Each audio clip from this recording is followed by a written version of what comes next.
Okay. Well, we made it through the week.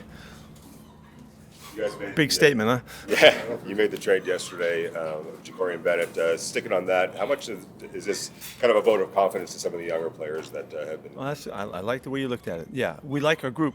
We feel confident in the group, and so that we were able to get another guy that we need on the other side and up front. And so we're really glad to get Thomas and wish JB the best. What is it about Thomas that you guys like? His motor. He plays really hard. He's really consistent in his effort. He's big enough and flexible enough to play a number of spots for us. He looks really good in the rotations. That's a heck of a defensive lineman room there that keeps him from playing and getting his numbers up. But we see a lot of positives. We've known him over the years and as he's come up, and so we're really looking forward to what he can do for us. He's also another really smart kid. I mean, how important is that? Is this a Stanford bias thing coming out here? Because we had a Stanford bias when I was at USC too, but it wasn't on anything about that. Pete, just thoughts on returning back to Seattle, and apparently they'll have a tribute prepared for you, Gino and Jamal. And just thoughts on returning to Seattle for the first preseason game. It's the only game we got. Happens to be in Seattle. You know, I loved my time in Seattle and loved the fans and the people that we met and dealt with and competed with. But it's a game for us. We can go play ball. I have not heard anything about what you just talked about. I don't know what you're talking about tributes or whatever. Do you think you'll play your full set of starters on Thursday? Everybody's alive. Everybody's ready to go. What was the biggest thing you took away from your time in Seattle that you're instilling here in the Raiders? Well, really, that's a really good question because it came. It was an experiment, you know, coming out of USC to go to the NFL and to see if the way we had developed, the culture that we had created, the concept of competing the way we did would carry over. And mostly it was the way we treated the people in our program. I wasn't sure. I had an inkling that it would be okay, but I didn't know, and a lot of people probably questioned it as well.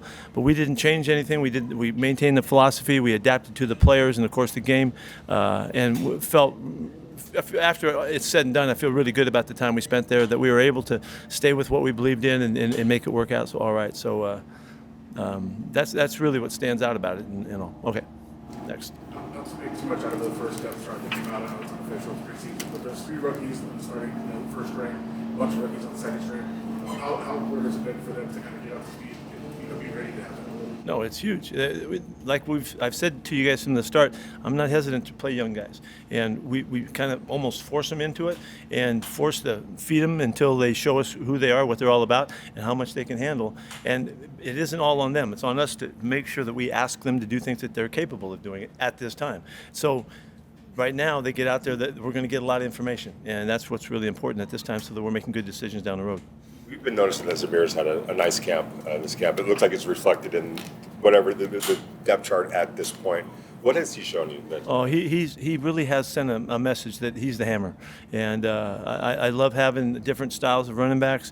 His physicality that we've been celebrating with him and telling him we like the way he runs. Don't try to be something that you're not, and run heavy and run thick and tough like he does.